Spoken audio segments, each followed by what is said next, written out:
I'm going to introduce Glen Howard Thank you.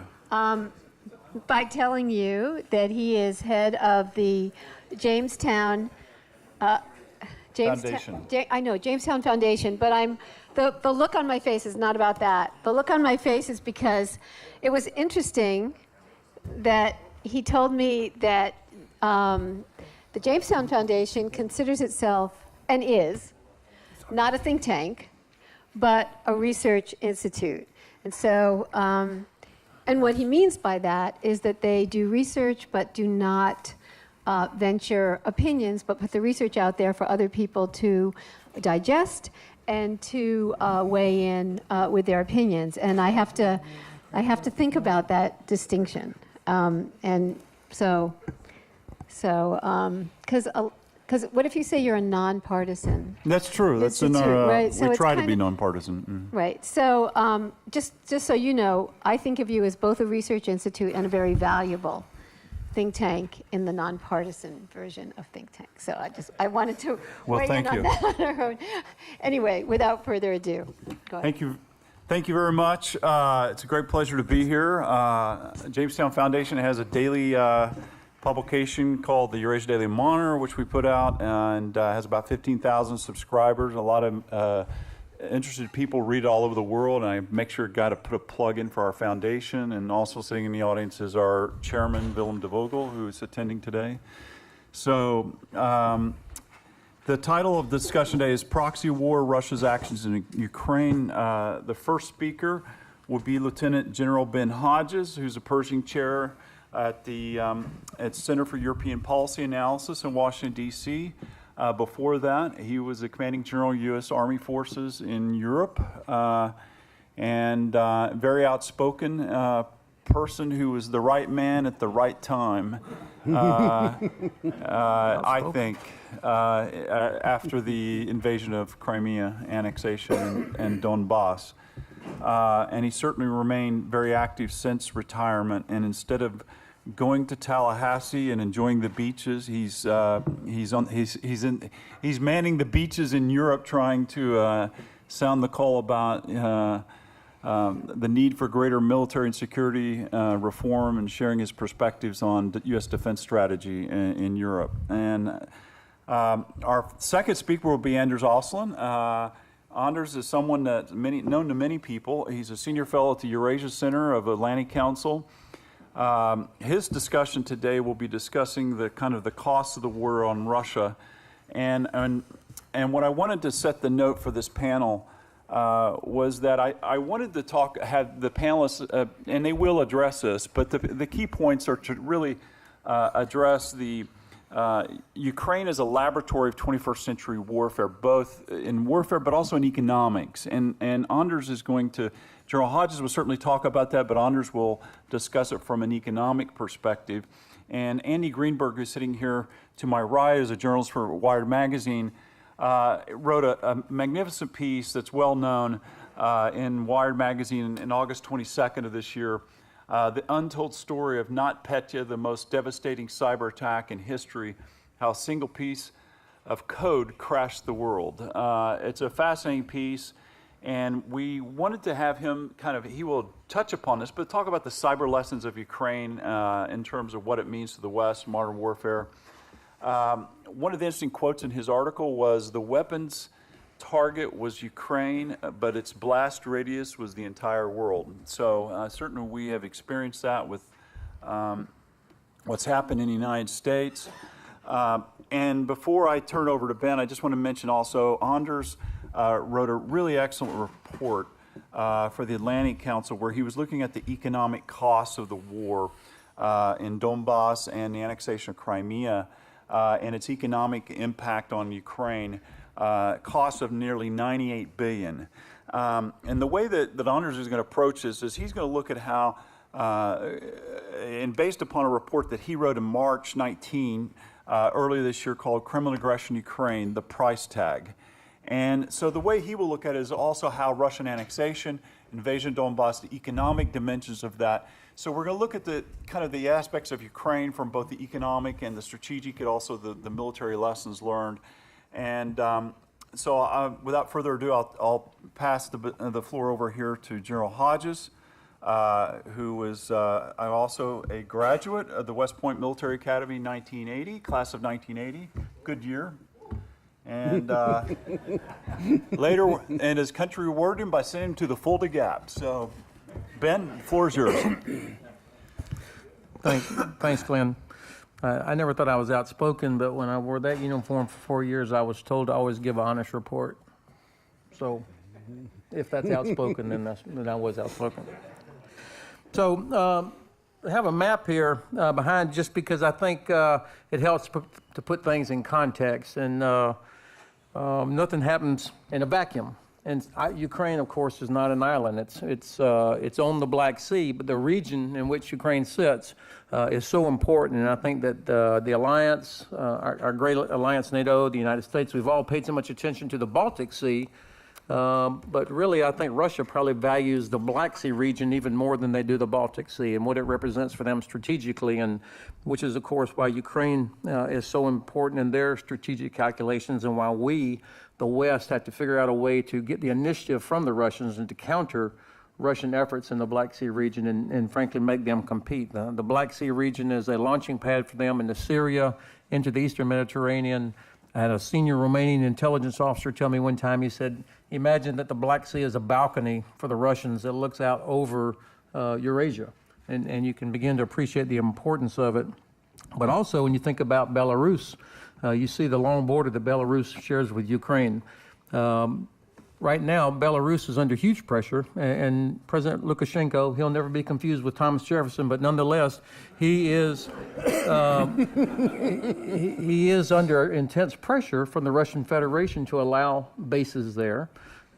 He's under pressure from the Russian Federation to reduce his relatively positive pro-Ukraine approach. The Russians are still unhappy that Lukashenko has never acknowledged the annexation of Crimea or the illegal continued occupations of Abkhazia and South Ossetia and Georgia, and in fact that he went to Poroshenko's inauguration. So they're under a lot of pressure there, and you can be sure if the United States accepts Poland's offer to bilaterally establish bases in Poland, and Poland's a great ally. This is about what I think will be a terrible decision by the United States to bilaterally put troops into Poland in a permanent basing.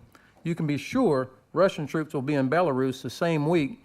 And then also, Lukashenko, I think, will no longer be able to live up to his guarantee to the Ukrainians that they will not have to worry about this part of their border. Because right now, there are almost zero Ukrainian soldiers here because Belarus has said, don't worry, we won't let Russia invade through there. So all these things are connected. Strategy in the Black Sea region, basing in Poland, Belarus, I think a country that certainly I know almost nothing, yet it's a gigantic, it's a black hole in our information of what we know along the eastern flank of the alliance. And that's something that I think that our State Department has to change the policy and allow more engagement instead of treating every time there's a visitor to Belarus as if it's some kind of reward for Lukashenko's bad behavior. Secondly, I was thrilled to see that Alexander Hug is here. The men and women of the OSCE Special Monitor Mission will never get the credit that they deserve for the courage they have to show on a daily basis, being out there. This is what everybody agreed to implement the Minsk Agreement. The OSCE Special Monitor Mission would be in place to help give people confidence. And of course, from day one, no surprise to anybody, the Russians have disrupted their efforts, have obstructed, have not allowed them to do what they're supposed to do. And I thought Alexander did a good job of explaining that, describing that to the best he could. But I don't think anybody's surprised that the border between Ukraine and Russia is wide open, unmonitored, I should say. And the fairy tale that these are just Russian-led separatists, that they're separatists that are there fighting, the amount of ammunition that they use, the type of equipment, the capabilities, these are not things you can put together in your mother's basement or in a barn. This is state-supported people, equipment, nonstop that's going on there. So the OSCE deserves credit for everything they've tried to do. But the reason I bring this up, I really hope that we will have a peacekeeping force one day, but we should have our eyes and ears wide open. The behavior that Russia has shown against the OSCE it'll be times 10 if we put in a peacekeeping, if there's a UN peacekeeping force that does not have the same type of rules of engagement and robust capability that the NATO I-4 implementation force had when it went into Bosnia in 1995. At the time, SACEUR General Javelin worked very hard with Ambassador Holbrooke and all the negotiating team that came up with the Dayton Peace Accords, and he made sure that the tasks, the military tasks that would have to be accomplished by the alliance and the implementation force were tasks that could be performed, and that we had rules of engagement that every Serbian knew that if he even looked at a NATO soldier in an odd way, that NATO soldier could kill that guy on the spot. And so having a robust sort of set of rules of order, rules of engagement, a chain of command with a real clear mission is what we've got to have if there's going to be a peacekeeping force. And it has to be some serious, professional, tough troops from countries that are ready to do this mission. It cannot be a blue-helmeted sort of thing with a predictable outcome being under pressure from Russia. Now, what have we seen and learned? Glen talked about this being almost a laboratory. Certainly, we've had American soldiers there now almost 4 years, along with Canadian, British allies, and from Poland and Lithuania, helping to train Ukrainians in Yavoriv, which is a large training base on the west end of Ukraine near the city of Lviv. U.S. Army has put a lot of money into helping turn this into a modern training base with the right kind of cadre, and the Ukrainian military has emphasized that as well to make sure you have the right trainers. But what I heard from our soldiers was how much respect they have for Ukrainian soldiers. I've never been under Russian artillery fire, or Russian rocket fire. I've never had a Russian drone flying over my head.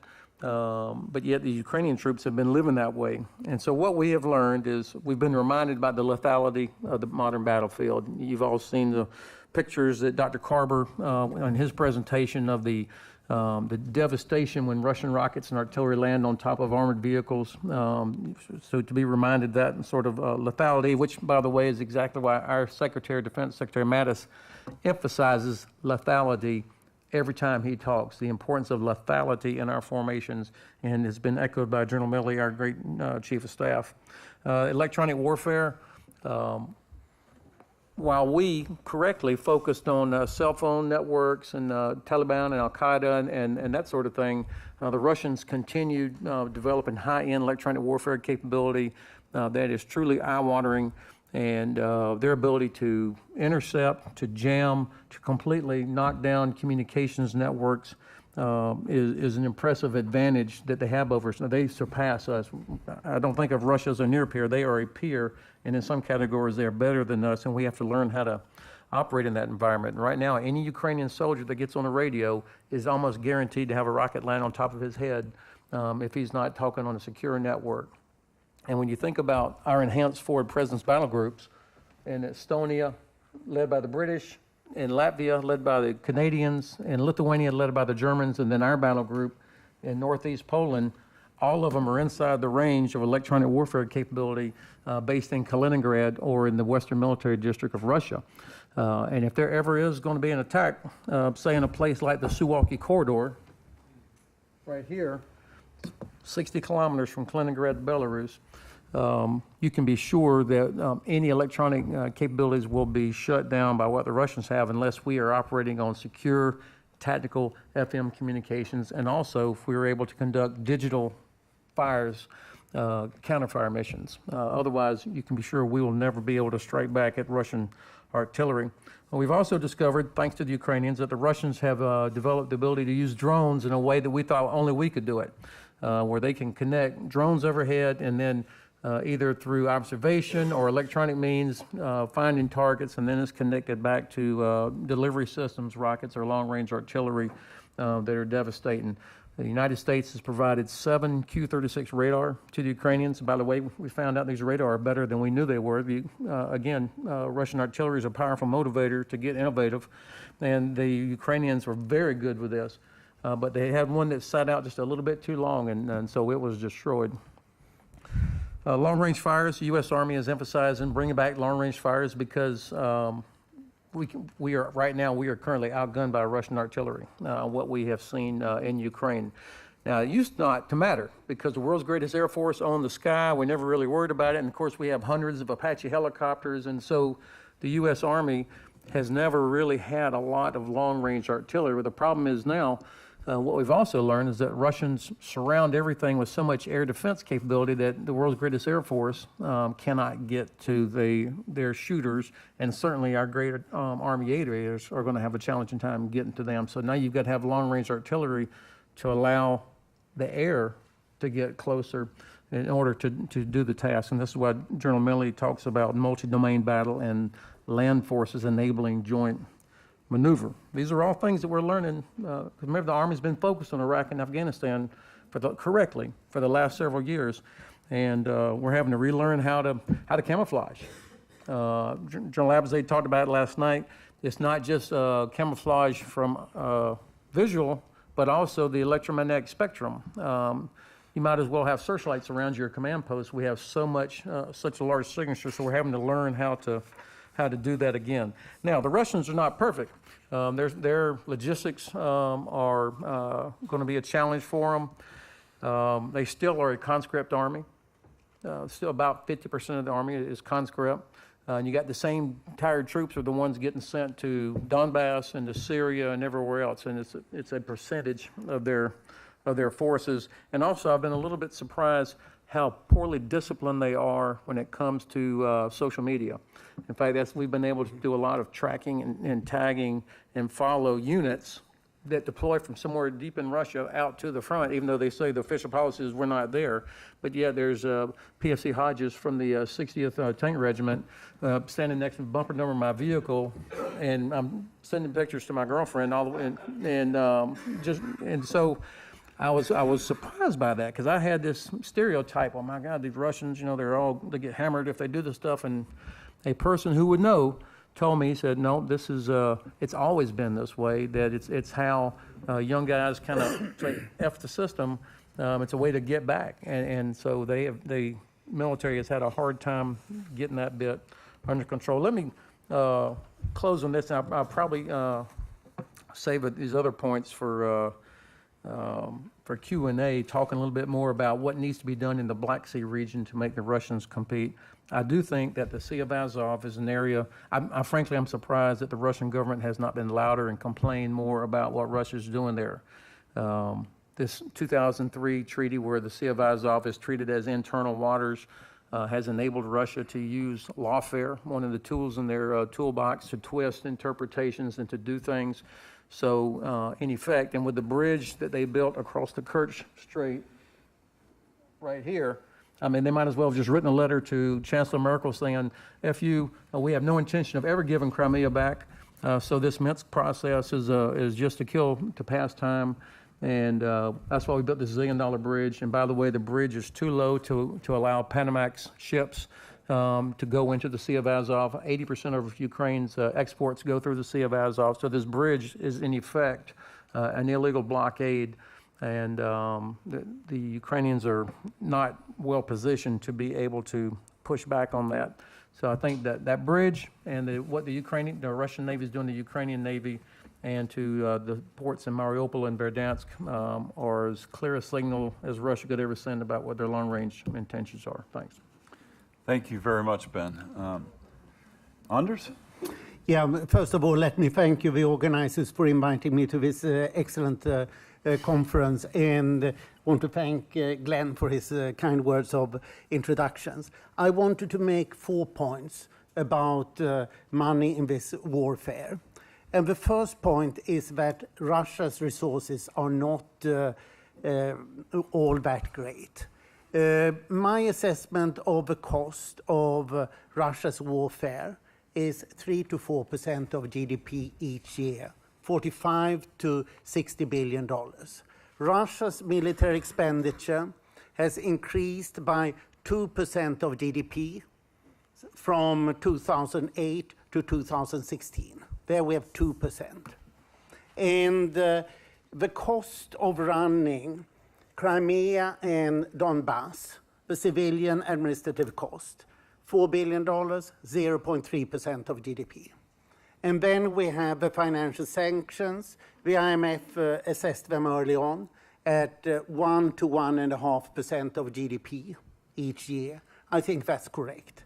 Add this, and we get 3 to 4% of GDP. So this is an important constraint on Russia's behavior. This is essentially saying that as long as Russia pursues the wars it does and has the sanctions, primarily because of Donbass, it is condemned to stagnation, which would naturally lead to domestic destabilization if it's not very well politically managed, which may be the case. My second point is what Glen already mentioned, Ukraine's cost of Russia's military intervention, what Ukraine has lost. My assessment is $98 billion. And how do I calculate this? I take Thomas Piketty's Capital in the 21st Century, where he shows that the average assets of a country are 4 times GDP during the last 140 years. So this is a standard measure. Ukraine's GDP in the last peaceful year was $180 billion. So you take the territory, the share of GDP produced in Crimea, 3.7%, and in occupied Donbass, 10%, and that's 13.7% times 180 billion times 4 gives you $98 billion. So this is the measure I think that one should use. What are these losses? Well, it's all kinds of natural resources. It's buildings, it's enterprises, it's infrastructure. I don't count the people move. Half the population has fled from occupied Donbass. Hardly anybody has fled from Crimea. A few tens of thousands of people and filled up with Russians instead. So $98 billion is what I think that we should use as the cost of a loss. What can Ukraine do to get this money back? And here comes the positive surprise, more than you would expect. With regard to Crimea, very little when it comes to Donbass. What is different?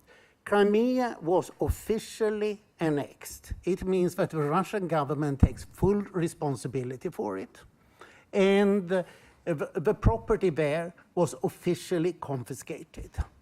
So whatever was Ukrainian and confiscated can now be claimed according to the bilateral investment treaty between Russia and Ukraine, which is still valid, of 1998.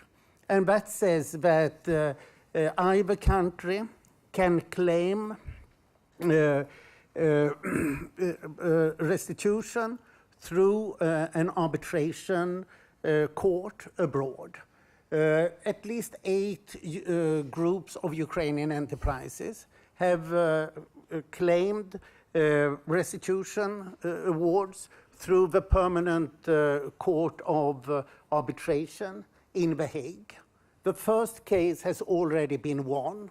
It's a Kolomoisky-led group that won $189 million in an award. I heard that the cost of this was $12.5 million. So these come with big legal costs, but if it's hundreds of millions of dollars, it's worth it. Altogether, the Ukrainian claims now in The Hague are about $10 billion. The biggest is Naftagaz with subsidiaries that claims $7 billion.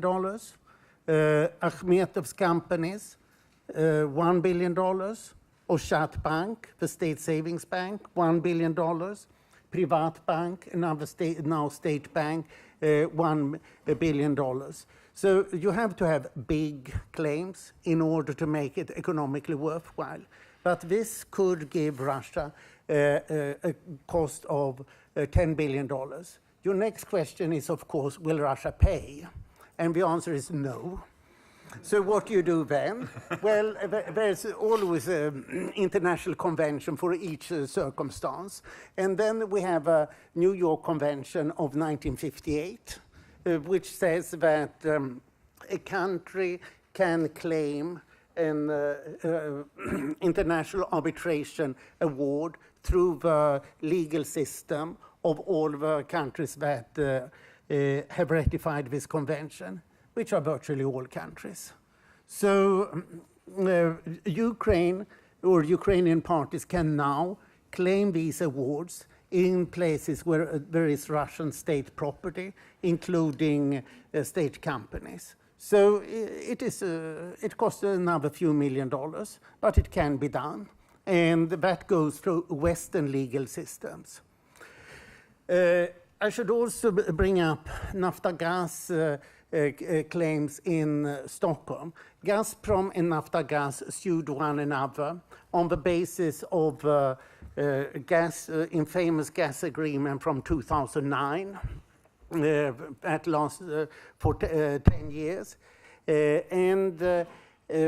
They both sued each other in the Stockholm Court of Arbitration. The result of this that came out last year were rather surprising to the benefit of Ukraine. So Ukraine, in this case, got rid of a Gazprom claim of $75 billion, which would have been a major financial cost.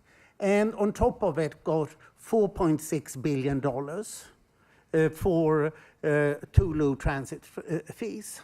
So Ukraine made a net gain of $4.6 billion, which is 4.5% of Ukraine's current GDP. So this is big money. Ukraine is now acting according to the New York Convention, rather it's Naftagaz that is doing this, claiming assets of Gazprom, which is the party in this case, in Switzerland. There are two nice companies called Nord Stream 1 and Nord Stream 2, which have head offices in Zug. And Naftagaz are now claiming these assets. And they're also claiming assets in Holland, the Netherlands, and elsewhere. So Ukraine has happily come up on top in these cases, and this can be quite significant for Russia in the future. For Donbas, nothing is possible because, as you know, as we have heard, Russia is not there officially, and Russia has not officially confiscated anything.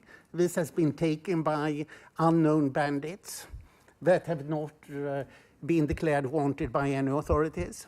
So Donbas, which is the bigger chunk in terms of assets, is unclear. Then my fourth point is what is happening now before the elections in Ukraine with regard of Russia's financial involvement. First of all, we don't know who owns television stations officially in Ukraine. Viktor Medvedchuk, who was one of the first people to be sanctioned by the US in March 2014, has recently bought, what we hear, according to hearsay, 3 television channels in Ukraine, which in the last half year, which seems suitable before the elections. He is, in spite of being sanctioned, the official Ukrainian representative for humanitarian issues in the Minsk group. I wonder why. And he is pouring money into at least one of the candidates, Vadim Rabinovitch, who's one of the eastern southern candidates. So Medvedchuk is pouring a lot of money, which is obviously Russian money. He's the person in Ukraine who's closest to Putin. And this should not be taking place. A second person who will be a major donor in the elections is Dmitry Firtash, who sits and lives very well in Austria, where he seems to have bought everybody who needs to be bought. And in spite of being sought by the US Department of Justice for a minor bribe of $20 million in titanium business in India. This should not take place. Firtash is not sanctioned by the US government, and the US government seems to be unable to get him while he was arrested in Vienna in March 2014. The Spanish authorities also want him for some of his financial crime activities. And the third person is Alexander Babakov, who was also sanctioned by the US government in the spring of 2014, having been a deputy speaker of Russian Duma and one of the main instigator of the annexation of Crimea as former chairman of Party Rodina, Fatherland. Babakov owns 11 out of 24 electric distributors, regional distributors in Ukraine. And he also owns the hotel where I often stay in Kiev, Premier Palace, which, just in case, is the only, has monopoly on casino activity in Ukraine. This should not happen. So what I'm suggesting to this group is that these three people should somehow, by US legal means, be taken out of action, because Firtash and Medvedchuk are likely to provide half of the financing or so for the next presidential election. And this will go to essentially Rabinovitch and Yuri Boyko, the opposition bloc candidate. This is economic warfare. It's not in any way acceptable. So we have, for the elections, probably there will be 5 oligarchic groups that each will put up $100 to $300 million for their candidates. I guess that the Russians will spread the money on all candidates so that whoever wins will be a Russian candidate. Thank you. Thank you very much, Anders, for that discussion of the results of the economic warfare in Ukraine. Andy, I'll turn the floor over to you. Well, thanks everyone for having me, and thank you to the organizers for putting me on this panel where I'm learning a lot about actual real-world warfare. I don't write about military issues usually. I write about cybersecurity, hackers, the dark web, surveillance. But in late 2016, one of the top editors at Wired, where I work, asked me to write the big story of cyber war. And I wasn't even sure that I believed that cyber war was a real thing. It's this thing we've always talked about as some sort of future issue, some kind of cyber 9/11 that destroyed infrastructure and took down power plants and caused blackouts and possibly even cost human lives. But I didn't think that had actually happened anywhere in the world. But as I looked at Ukraine, it seemed like this was the one place in the world where there had been a blackout attack. Hackers had caused this blackout in December, just before Christmas of 2015. I knew that this group of highly sophisticated hackers had attacked a whole collection of Ukrainian utilities and turned off the power for 250,000 people for about 6 hours. But this was still, as I looked into the details of it, an incredible attack that began with flooding their phone system with calls so that they couldn't use their phones. Then they infiltrated the power plant, destroyed thousands of computers, flipped off the circuit breakers so that hundreds of thousands of people lost power, even turned off the backup systems in the utilities themselves so that they lost power themselves and couldn't recover. This was just a really devastating and cruel attack. It seemed to me that this was perhaps the first real example of cyber warfare, an attack that affected civilians on this large scale and had reached from the digital world into the physical world. Of course, as I looked deeper into Ukraine, I looked back at this incident in 2014, a year earlier, just after the revolution, that I think slipped under the West's radar to some degree, where Russian hackers, who we now know were in fact the same group as meddled in the US election, but they were pretending to be this kind of hacktivist group, attacked the Central Election Commission of Ukraine and tried to actually just change the announced results of the election. This was only caught, briefly before those results were to be announced, and they tried to spoof the results so that this far-right candidate, Dmitry Yarosh, would look like he'd won the election. When the commission had to correct themselves, they would look like they were, falsifying the results. And this was just barely caught in time. So, as I looked at this pattern, it seemed like there was a kind of, to be fair, to be honest rather, Wired's editors and my audience in general cares about America. They don't care about Ukraine in and of itself. So, but there was this syllogism forming where you could see that Russia had hacked the Ukrainian election, then they had hacked the US election. Now we saw that they had hacked the Ukrainian power grid. You can complete that kind of logical syllogism, and it was very scary. So, and just as I was starting to look into this, a year after that first blackout attack, the first ever blackout attack, the same hacker group essentially did it again. This time they hit Kiev. They turned off the power to about a fifth of Kiev. It was only a 1 hour blackout. So it actually, it didn't seem initially to be as serious of an attack. But the fact that they were willing to do this again, this is just so brazen. I mean, it's very clear to me that several countries around the world, easily the United States, could do this, but they don't, because we have rules about these kind of willy-nilly attacks on civilian infrastructure, but Russia doesn't. It seems like they were willing to do things in Ukraine that no one else was willing to do anywhere else in the world. And as I looked deeper into this second blackout attack, it became clear that although it was a shorter period of blackout, there was something very disturbing about this. Only months later did this come out, as I spoke to kind of private sector cybersecurity researchers, that they had found that there was a piece of malware in this Ukrainian transmission station run by Ukrenergo, the state electric utility, that in this case, in 2015, a year earlier, it had been a very manual attack. They had the operators of that utility, of the utilities, there were several in 2015, could see the hackers take over their mouse movements. They had to watch. They were locked out of their machines, and they watched the attackers click through circuit breakers one by one, turning off the power to thousands and thousands of people.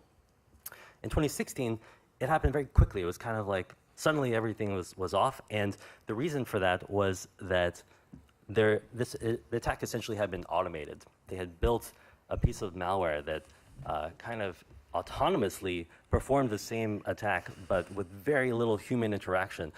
Essentially, it was only the second piece of malicious software ever seen in the wild that actually interacted directly with physical equipment and caused that kind of disruption. The first, of course, was Stuxnet, unleashed by the U.S. To destroy Iranian centrifuges and prevent them from enriching uranium to military, to a weapons grade. But in that Stuxnet attack, that had been, a very targeted, a brilliant attack. This was far more unrestricted as cyber warfare goes. And even more disturbing, it was very adaptable. This piece of malware, which cybersecurity researchers who discovered it kind of are fighting over the name, it's either InDestroyer or Crash Override.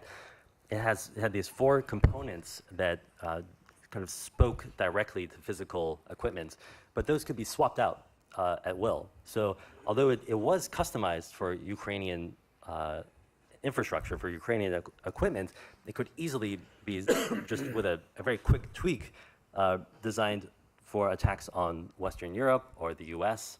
And you don't spend these kinds of resources. I mean, this is very cheap. All of this is very cheap compared to kinetic warfare. But nonetheless, you don't put your best hackers on this kind of thing for a year to cause a 1 hour blackout with your fancy super malware. You do that if you're developing something that you're testing that you want to use again. And so this, it's been now well over a year since that piece of malicious software was unleashed. we don't know what the kind of improvement in that capability has been since. It would be silly to assume that it stayed static. So in June of 2017, I published this story that was essentially the thesis that I think now is pretty common knowledge, that Russia is using Ukraine as a testbed for all of its most aggressive cyber warfare techniques, doing things nobody else is doing anywhere in the world, and that we need to look at this laboratory to see what's coming next for the U.S. And that what was going to happen, what happened in Ukraine would, I was predicting, spread to the rest of the world. But I didn't actually expect that to happen the next week. And what happened, in fact, was that within days of my story coming out, we started to see this piece of malware called NotPetya that was hitting Ukraine. But then suddenly it was not just in Ukraine, it was infecting Maersk, the shipping firm, Merck, FedEx, Mondelez, the food producer, Saint-Gobain, the French construction company. It was everywhere in the world. Everyone was still talking about WannaCry at that point, this other worm that had cost some billions of dollars of damage around the world. Less people were paid attention to this NotPetya malware. We called it NotPetya because it wasn't the piece of ransomware it was pretending to be, which was called Petya. It wasn't a simple cyber criminal attack as it was trying to pretend to be. It was an act of cyber warfare. And I spent the next 8-9 months investigating this NotPetya attack. And it seemed that NotPetya was designed to target Ukraine, and it did in fact devastate Ukraine. It spread through a combination of a leaked NSA hacking tool and kind of another proof of concept hacking tool kind of combined, along with hijacking this Ukrainian accounting software to ride on its software updates so that all of these thousands of computers across Ukraine were invisibly infected with no interaction from their users.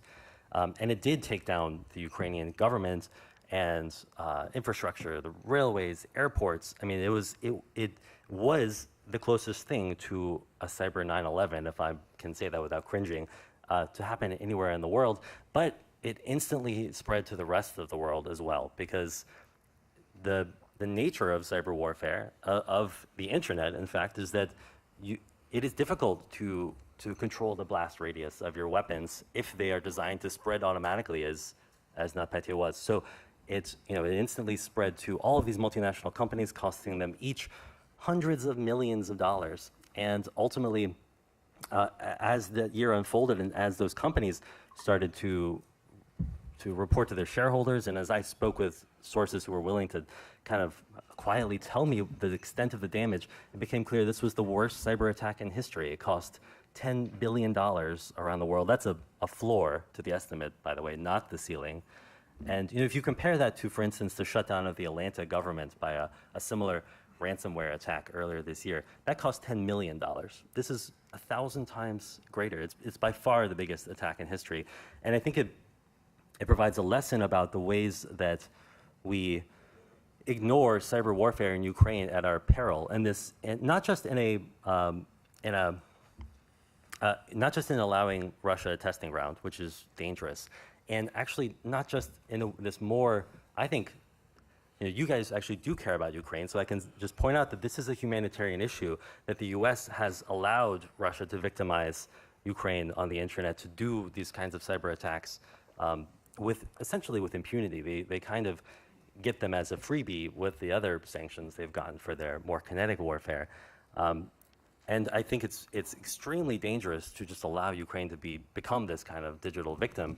But then also that the physics of cyber warfare are different, and this could easily happen again if we don't kind of if we're not wary of these sort of extremely aggressive and infectious cyber attacks. They could easily spread around the world again and make NotPetya look like a simple practice run. So I do think that there's a lot to be learned, as the subject of this panel says, by looking at Ukraine as a cyber war testbed as well. Thank you very much. I think your points highlight that warfare is multi-domain. It's economic, it's cyber, it's electronic warfare, it's also long-range artillery. it's many different dimensions in which we need to look at this, at the conflict in Donbass and the lessons coming from Ukraine. So on that note, we have about 25 minutes left for questions and answers. Now we're going to try I call it the bada bing, bada boom approach, and we're going to take a bunch of questions and then let everybody absorb it and then try to answer. So left to right, and then we'll make our way across the room. Sir. And please identify yourself and no speeches. Make your question very succinct. My name is Vadim Rabinovitch, and I work with Eugene on a film business. So I have, don't be scared. Okay, but I do have a direct question to General Hodge. Would you believe, or don't you believe that the best position for Russia would be to allow Ukraine to become a member of NATO as soon as possible? Okay. The argument is the following. Ukraine developed the equivalent of the ballistic missile Iskander. Okay? It was on the 24th of September on the main square of Khrushchev. Okay, Iskander, I mean, that's the ballistic weapon which can go up to 500 kilometers, which can obviously get to the Kremlin easily. With the target of 1-2 meters, it can go through the window even in the Kremlin. Okay, Ukraine developed cruise missiles. Okay, and that's Korshun and Neptune, the program. Okay, one is you know, the weapon which can be used against the boat, and the other is the equivalent of Calibri Russian weapon, okay? And all of this is from What's the question sources. then? Can Ukraine get into NATO, and what's Yes. the relationship with ICBM or missiles? So Ukraine is developing a rocket program. So for Russia, it would be, it is dangerous because they share the same technology. Ukraine did not develop. Ukraine shared technology, Russian and Ukrainian technology is the same. So Ukraine will have to defend itself and have a rocket program. Rocket program is dangerous for Russia. It would be good for Ukraine to be a member of NATO, because then NATO would have give a Ukrainian security, which will be not fake like the Budapest security, but real security. Ukraine will not have to develop rockets. Okay. And Russia will have predictable Your point is partner taken. on the NATO. So, next question.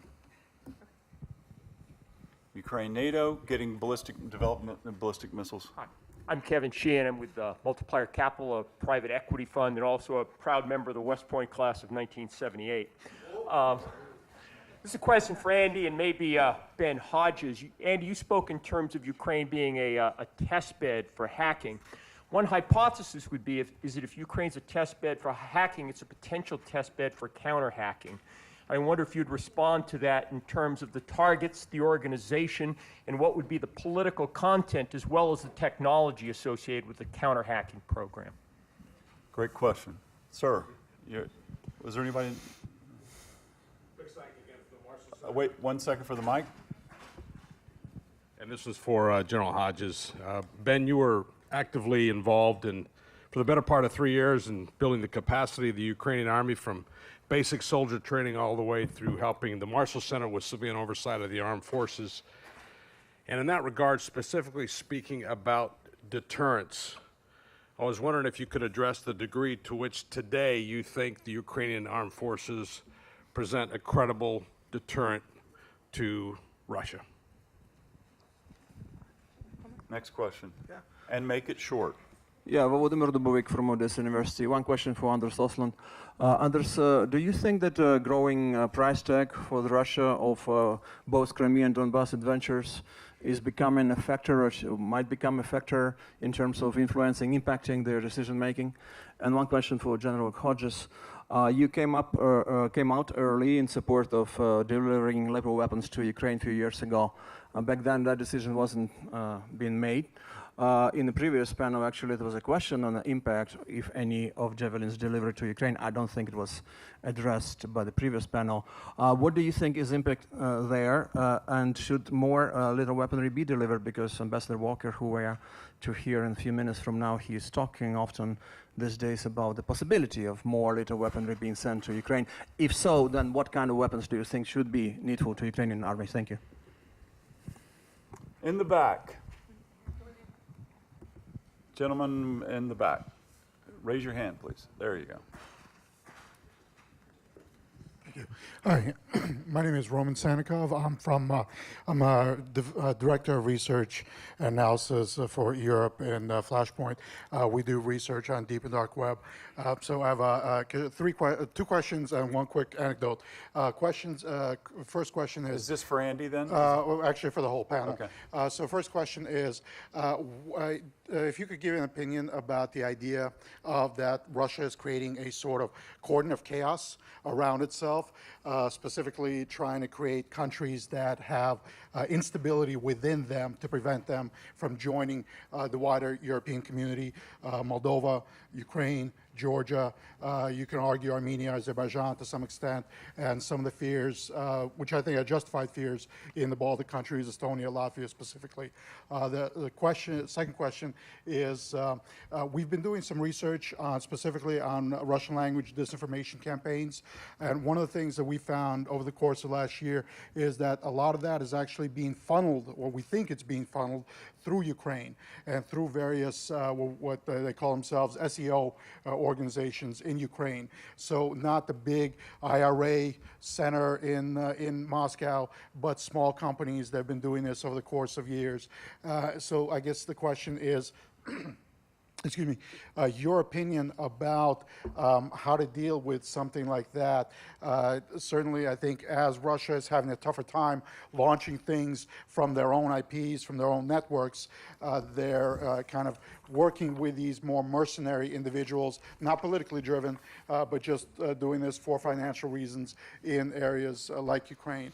And then the quick anecdote is, about 6 months prior to non-Petya, Petya itself was reviewed fairly negatively on the Russian language deep and dark web because they were saying that as ransomware, it was completely ineffective because it was almost impossible to actually pay the ransom. So I think arguably the initial Petya was not really supposed to be ransomware either, and was maybe was just being developed, kind of tested as what not Petya eventually became. So. Okay. Let's see, one more question here, and then we'll try to answer this one round. Thank you. Marina Pryadko from Volya Institute for Contemporary Law and Society. My question is also for Mr. Andy Greenberg. I was wondering if you could share your thoughts based on all the investigations that you've done, all the writing that you've done, all your experience learning about Russian cyber warfare, if you could share your thoughts about why they started upping their efforts, besides the obvious, and based again on your experience, what their end goal is, essentially, how much bigger, how much farther can it get, and why they're moving in such a way on such a timeline. Thank you. Okay. You want to try to tackle it, Andy? Sure. Well, which order of questions? Whatever you. Yeah. Well, I guess I can start with that one. So, it seems like the cyber warfare is a lot like the rest of the hybrid warfare in Ukraine, in that it seems like it's part of this frozen conflict strategy. It's designed to make Ukraine look like a failed state, feel like it's not ready to join NATO, to disillusion the populace, to make people distrust the government, to give a feeling that you're unsafe, to project this war that's in Donbass mainly well beyond that region into Kiev, to make people in Kiev feel the same kind of destabilization. It does seem like it's largely a psychological kind of warfare. Turning off the power for 6 hours is not that big a deal in the scheme of things, but it's when you do something that's never been done somewhere else, it's scary, and the populace has to ask what's next. NotPetya did have very real effects. It turned off massive pieces of infrastructure for long periods. The Ukrainian Postal Service didn't recover for months, and people, that's how people get pensions and make financial transactions and things. So it has very real effects, and escalating that, as you were saying, is important to keep scaring people. You can't just do the same trick over and over. Should I answer the counter-hacking question as well? Yeah. I don't really know what counter-hacking means. Like, there's this idea of hacking back, which I think is really dangerous. The notion that when a company gets hacked, they should themselves retaliate against the hackers somehow. This is, to be clear, like this kind of cyber warfare in Ukraine is extremely asymmetric. It's these very sophisticated intelligence agency hackers in Russia attacking civilian infrastructure, private companies, civil society often, including the media. I mean, destructive attacks on the media, not disinformation in Ukraine. So that's an unfair fight. I would never, if I were the owner of any of those assets, want to try to retaliate myself. You can definitely, if counter-hacking means defense, then Ukraine is a great place to learn to create vaccinations, to learn about these tricks, to find zero-day vulnerabilities and create security patches. And that's happening, but is it enough? Those 0 days are designed to be spent like ammunition, and then you find another one. So if anything, like what should be happening in response to what's happening in Ukraine, I think, is more of a diplomatic deterrence where you punish Russia for these attacks and you try to send the message you can't do this anywhere in the world. Nobody should be attacking anybody else's civilian infrastructure with these kinds of destructive attacks. But everybody does it. Well, no, but North Koreans, yeah, well, North Korea does it. The U.S. doesn't really do that. The U.S. has done it with Stuxnet, but in a very targeted fashion. I think it's important to make that distinction. When North Korea or Iran do it, we do actually, the president, President Obama gave a speech when this happened to Sony. The Iranians were indicted for their kind of trivial attack on a dam in northern New York.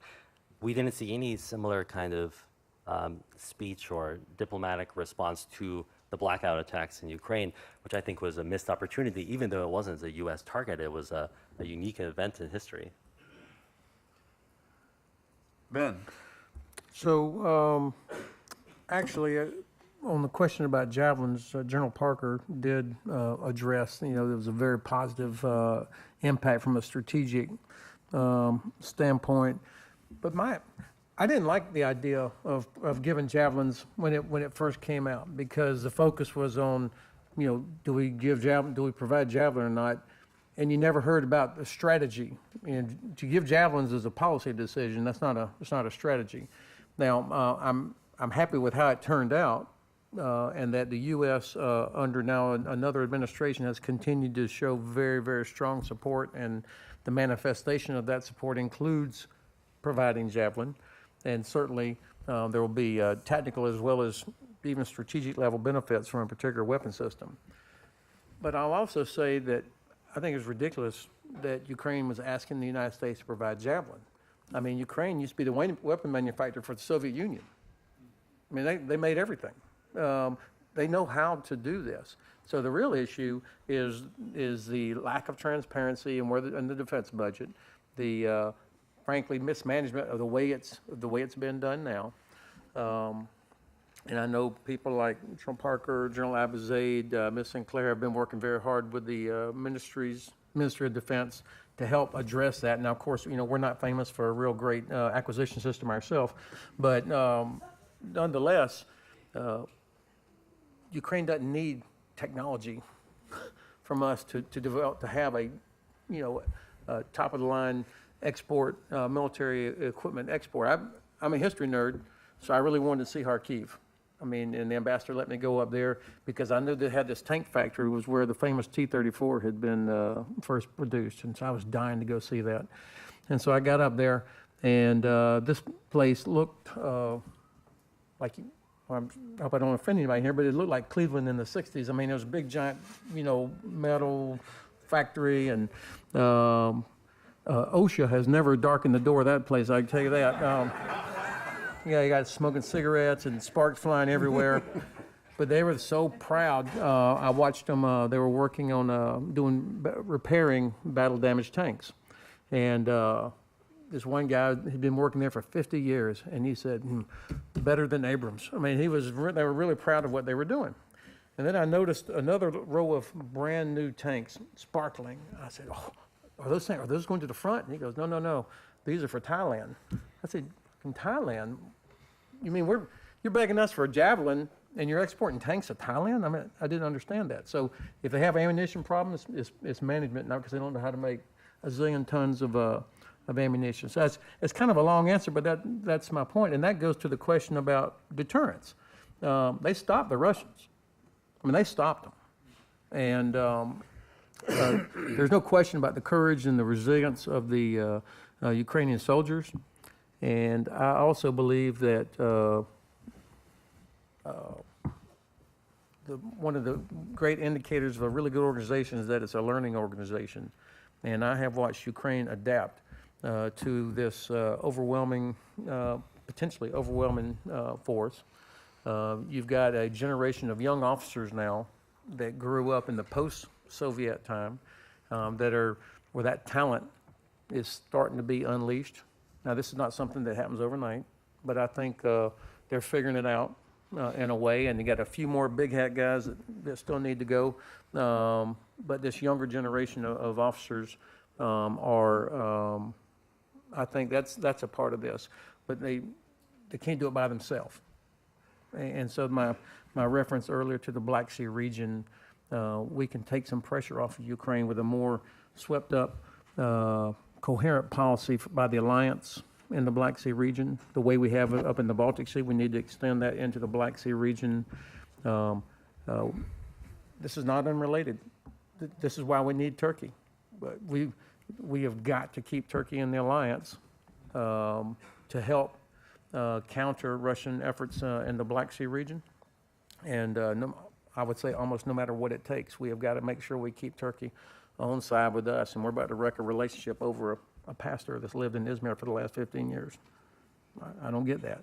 And from a strategic standpoint, keeping Turkey on side, I think putting rotational forces in Georgia. And when this new port of Anaklia in Georgia is finished in about 4 or 5 years, Georgia will be the portal for trade between Eurasia and Europe.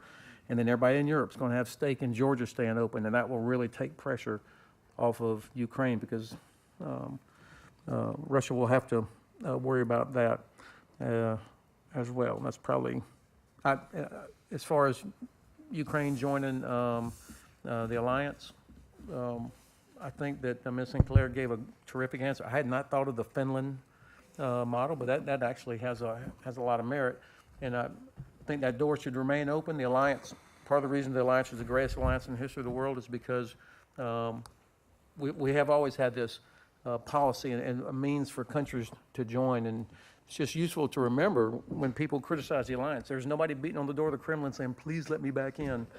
You know, everybody's knocking on the door saying, "I want to be in the EU. Almost everybody, sorry. And I want to be in NATO." I think that's a great point, Ben. And before we go to Anders, I think that the issue of the technology and the transfer and getting focused on Javelins, and now we're talking about Stingers, without asking the Ukrainian Army to make the hard choices and reforms that it needs, is absolutely. I think we're at this. I think the administration's commitment to Ukraine is no one doubting that because they're delivering systems that the other administration did not. But where are we going to hold them for the reforms and the changes they need to make? Some of the things that General Abizaid alluded to last night, because there are some problem areas for Ukraine, and so are we getting too far ahead of ourselves by looking at that? And I could certainly understand the administration's approach to trying to monetize security, trying to maximize sales and exports. But again, there's certain, in the security sphere, there's a certain level that you have to hold Ukraine and try to mandate these types of reforms. I mean, case in point is 27 years of independence, and there's never been a Ukrainian graduate of the Naval Academy. And when you ask Ukrainians, why is that? It's just, there's no answer, So there's certain things that we need to focus on, need to look at. But anyway, going to Anders. Who would want to go to the Naval Academy? Anders, there's a question about the price tag. Is Russia feeling some pain here? Yeah, let me broaden it a little bit to the Gerasimov doctrine. What Russia is doing now is that it's economizing on its warfare. The point was made that the Air Force is not used in Donbass. It's a cheap war with drones and old ammunition. Cyber warfare, as Andy pointed out, is cheap. Social network warfare is cheap. So what we are seeing is that Russia is moving towards cheaper forms of warfare. And I think that Putin would say that Donbass was a mistake. Crimea was good, but whom can Putin negotiate with now? We don't know who will be the president in half a year in Ukraine, and then there will be a new parliament, and we have no idea how that will go. So I think that Putin is stuck, and while Ukraine is growing increasingly reluctant to take back Donbass and all the costs of many kinds that it will hit. And the other part, many of you have probably heard an old Soviet anecdote about a kolkhoznik whose single cow dies, and then he gets a wish that he could get anything that he wants, and you expect him to say that he wants to get a cow back. Instead, he says, "Could my neighbor's cow die?" This is Putin today. Rather than hoping to get anything better at home, he wants to see that things are worse. So that coming to this cordon of chaos, that is what Putin wants to develop. Not that Russia becomes better in real terms, but it becomes better than its surrounding, because the surrounding is getting worse. That's how I think that we should see it. Thank you. That's a great response. I think the gentleman's question about Ukraine and NATO, I just briefly want to address that. I mean, your points are well taken about Ukraine. Ukraine is not Georgia. It's a country of 42 million, has a capability to produce ballistic missiles. And certainly it's a country that gave back 3,000 some odd nuclear weapons. So it's not a Georgia by no means. But Ukraine and NATO, one of my Ukrainian friends says, how can you get a country into NATO when none of the officers speak English? So Czech Republic made reforms in 2 years. Very easy to make reforms. They passed a ruling that said in 2 years you have to speak English. All the senior officers must speak English, and we'll pay for your courses to learn English. And we can get you into those positions, but you have to speak English and converse in a way. Jamestown had a private discussion once with Chief of General Staff of Ukraine, General Muzhenko, and we had a group of about 12, 15 experts in the room, and we were only we had 1 hour with the general, and because of the translation and because of his mannerism, the way that he kind of addressed things, there were only 3 questions asked for an entire hour. So again, just think about trying to have meetings in the Pentagon where you're discussing serious issues and you're losing translation for 45 minutes. So this is a serious problem, and I don't think the American people are ready to discuss Ukraine getting into NATO yet. But I think that we need to move further and look at reform in Ukraine and the Ukrainian military. We still have about 5 minutes. I'll take a couple more questions if they're really quick. I see the troublemaker table here. Oh, wait, West Point, right here. Go right ahead. You're up. Wait. Mr. Greenberg had a fine point with the information warfare and the cyber warfare as a testing bed in Ukraine. And we had hit on a previous discussion on information warfare and how that translated into things that were used on the United States. My question is for General Hodges. Sir, with the development of these capabilities by the Russian Federation, I was wondering if you might give us a glimpse on what you thought the character of the future peer-to-peer conflict might be. You want to take Yeah, that? go ahead. We'll end on that note. You've already asked a question, Walter. Several. So, Lieutenant Hodges thought there was going to be a long line of T-72 tanks coming over the horizon from East Germany into West Germany, and that's what we all prepared for. And it was going to be a big conflict. It was going to be terrible. If they did that today, that'd be great, because in the world's greatest Air Force, it'd be all over same day. Instead, I think we actually are already under attack, as you've heard Andy talk about, and Anders. I don't think Russia, I'm not a Russia expert, we have several in the room, but I don't think that Russia thinks of at war, not at war. I think it's always a struggle of conflict of some sort, and then depending on the circumstances, they'll dial up and down the different tools, whether it's lawfare, cyber, economic intimidation. When they talk about Romania, you're a nuclear target. Sweden, you're a nuclear target. Denmark, you're a nuclear target. That's all to make sure that every elected official has in the back of their mind, these guys might actually use a nuclear weapon in a tactical situation. One of the other things that we've observed from them in Ukraine is how fast they can move, how they can move so much, so far, so fast, much faster than we can. Which is why we've emphasized improving military mobility in Europe to allow Allied forces to be able to move quickly to a place before the crisis actually happens, to be able to communicate to the Russians, do not make a terrible mistake, that we see what you're doing. So they understand that the alliance acts on consensus, and even though the alliance can move very quickly, still elected officials are correctly going to do everything they can. They're going to be tapping on the brakes. They're going to avoid escalation and provocation. So we're going to be moving in that kind of environment while they're potentially moving very quickly. I don't believe that their desire is to blow up or to conquer Europe. What they want to do is blow up the current international order that's dominated by the U.S., NATO, European Union. They want to change that around. And I think to do that, they've just got to continue exploiting all the cracks that there are inside the various international organizations now, especially EU and in our alliance. This ring of chaos that somebody referenced earlier, this is absolutely by design, just to cause people to lose trust in each other and also to lose trust in our institutions. So this is part of it. But also for the alliance is to demonstrate that the alliance can't protect one of its members. So with that in mind, then all of a sudden it becomes more plausible that they might actually launch a quick strike into Lithuania, for example, in the Suwalki corridor that I referenced, isolating Estonia, Latvia, and Lithuania from the rest of the alliance. And with the anti-access area denial capability they have in Kaliningrad, not even the world's greatest Navy can go up in there.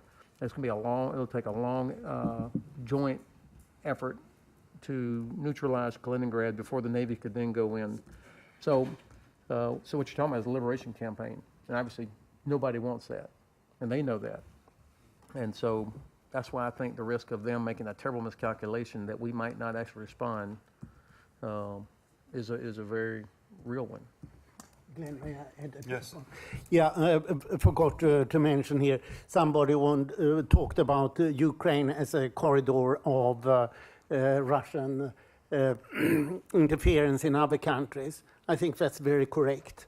And we have a big problem in many post-Soviet countries that the Russians have completely infiltrated the situation.